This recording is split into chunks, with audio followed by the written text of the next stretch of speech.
Mga kasama, live kita din karon sa Purok 13, Barangay Tibungko ning Dakbayan sa Davao. Kay ato ang bisitahon ang ato ang beneficiary sa atong One Radio campaign. So doon na nato yung panimalay, maing buntag, Nay. Buntag to. Nay, unsay kompletong pangalan? Susana Talyada, ma'am. Sinong Susana na ba yung mga anak nga ga-eskwela? Naa, ma'am, tulo ka buok. Nay, early Christmas gift ang Arman Foundation sa iyong pamilya. Dawata ang atong solar radio transistor.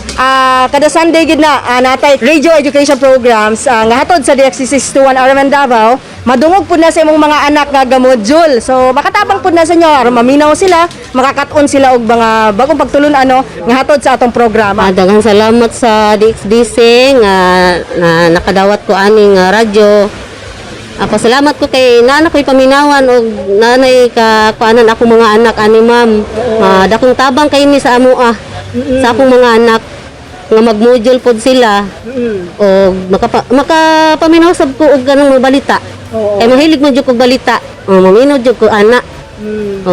Okay, congratulations kayo Ma'am Susana ug sa imong pamilya dinhi mga kabanay ni Ma'am Susana.